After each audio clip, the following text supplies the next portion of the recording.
கோவை மாவட்டத்தில் ஒரு கழகத்தின் ஒரு தூணாக விளங்கிய கடந்த சில நாட்களுக்கு முன்பு இரா மோகன் அவர்கள் மறைவேதியிட்டார். அந்த நேரத்தில் நான் அவருக்கு என்னுடைய ஆழ்ந்த இரங்கலை தெரிவித்து செய்தி வெளியிட்டிருக்கிறேன்.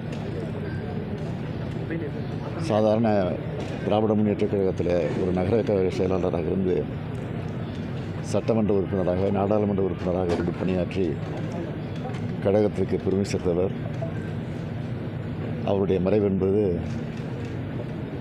கோவை மாவட்டத்துக்கு மட்டுமல்ல, திராவிட முன்னேற்றக் கழகத்திற்கும் மாபெரும் இழப்பாக அமைந்திருக்கிறது. எனவே அவரை இழந்து வாழி துயரத்தில் இருக்கக்கூடிய அவருடைய குடும்பத்தை சந்தித்து ஆறுதல் சொல்வதற்காக நான் வந்தேன். ஆறுதல் சொல்லிவிட்டு வந்திருக்கிறேன். மீண்டும் அவர் இழந்து வாழக்கூடிய குடும்பத்தாருக்கும் இந்த வட்டாரத்தில் இருக்கக்கூடிய திராவிட முன்னேற்றக் கழகத்தினுடைய தோழர்களுக்கும் என்னுடைய ஆழ்ந்த இரங்கலை நான் தெரிவித்துக் கொள்கிறேன்.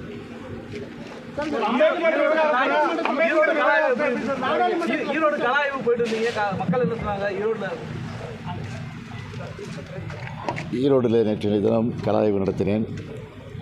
கலாய்வை பொறுத்தவரையில் இன்னும் வேகமான வகையில் உற்சாகத்தோடு பணியாற்றுவதற்கு உறுதியெடுத்துக் கொண்டிருக்கிறார்கள். வரக்கூடிய 2026 நாடாளுமன்ற சட்டமன்ற தேர்தலில் 200 என்ற இலக்கை நாங்கள் வைத்திருக்கிறோம். ஆனால் ஈரோட்டினுடைய கலாய்வில் நான் உணர்ந்த உணர்வு என்னென்று கேட்டால் 200 தாண்டி வருமோ என்ற எண்ணம் எனக்கு ஏற்பட்டிருக்கு. வழக்கு பதிவு பண்ணியிருக்காங்க ராகுல் காந்தி மேலே, அதை பற்றி சொல்லுங்கள். என்னங்க? ராகுல் காந்தி மேலே இந்த நாடாளுமன்றத்தில் கூச்சல் பரப்பணும், அதை சட்டப்படியாக சந்திப்பார். சார், இடைத்தேர்தல் கிழக்கு இடைத்தேர்தல் திமுக வசமாகுமா சார்? திமுக வசமாகதில்லை, திமுக கூட்டணி வசமாகும். கூட்டணிக்கு அப்படின்னா ஈரோடு அந்த இடைத்தேர்தல் வந்து கூட்டணிக்கு ஏற்கனவே இந்தியா கூட்டணியில் திமுக அங்கே வைக்கிறது. எனவே இந்தியா கூட்டணியுடைய வசமாகும். மீண்டும் காங்கிரஸ் வாய்ப்பா சார்? மீண்டும் ஈரோடு